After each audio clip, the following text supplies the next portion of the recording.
on stage right now, he is a sophomore economics major from New Jersey. Please welcome Chris Ludgate.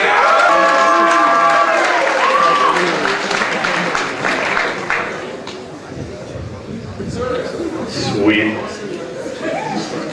Before you ask how tall I am, 14 inches. Right, ladies. So my 12-year-old brother was giving me shit over break because he beat me at Mario Kart for the first time. So then I slashed the tires on his hockey bike. Fuck you. Yeah, that's me. But I like it. I was having a debate with my buddy the other day about classic Nickelodeon game shows, and he was trying to tell me that climbing the aggro crag was the biggest accomplishment. And that's bullshit, because making it through the temple of Legends of the Hidden Temple is way harder. Because at the end of the aggro crag, somebody always makes it to the top. Somebody wins. When you go through the temple, you're not guaranteed to win. If you don't have those two pendants, the guards will get you. Not to mention, they can't even put together that fucking three-piece monkey. How hard is that thing? It's 3 huge pieces. Damn. They got 3 minutes, too. So much time, but the difference between winning and losing is such a big deal. You win, you get Vivitar camera, $500 government savings bond.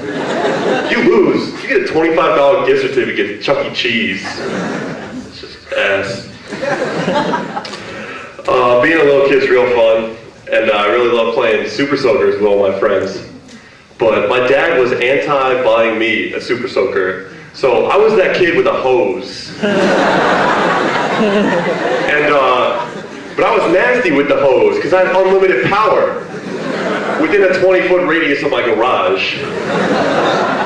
And my friends apparently caught on to this, so they would just be like, kind of like angling their spray to hit me, and my hose couldn't reach them. So I decided to just throw rocks at them. And I won that battle. And I lived on a cul-de-sac, and in the wintertime, when we got a lot of snow, we'd get big snowbanks. And we would always build tunnels and make our forest for snowball fighting. And it's funny how each kid has its own style of snowball fighting. Like, you got your kids who kind of like just huck them from like behind the wall, like they're kind of afraid, you know.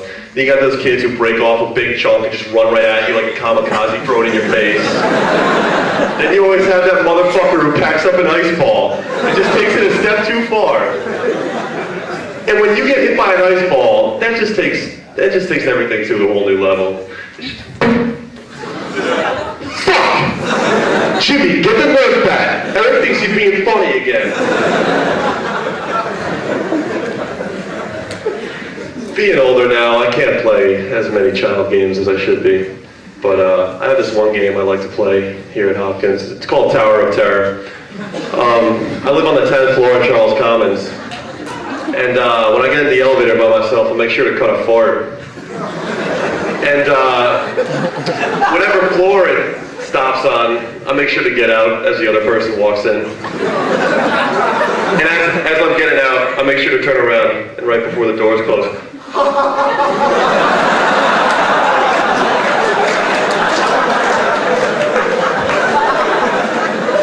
I like playing it.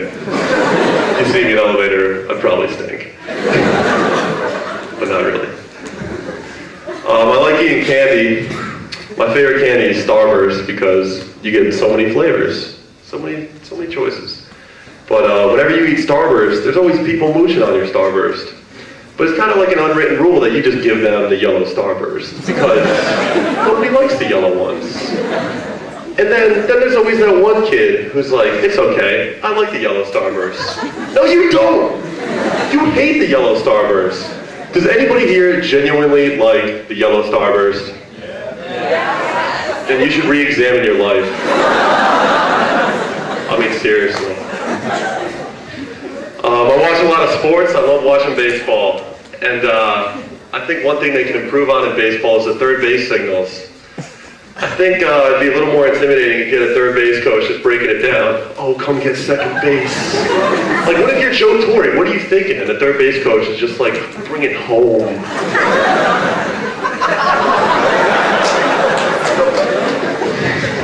Some 70-year-old man on the third base line.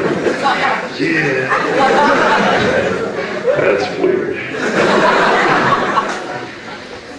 One game that I've gotten into because of TV is poker. I like playing poker with my friends. And after a year, I can really start to tell when they have good cards by their tells. My friend Matt, he kind of like rubs his eyebrow. You know, Chuck, he kind of looks over there, just he rubs his cheek. And my friend Dan, he just starts twisting his nipple. Like, you just know when he has got a good hand because he's just giving himself a little purple right here. And man, it's intimidating. I mean, I'll pocket aces, and Dan will be tweaking his nipple, and I'll just look at him, and he'll be looking at and he'll be looking at me, and I just fold every time because the power of the nipple is too great. Thanks a lot. That's it for me. Great show.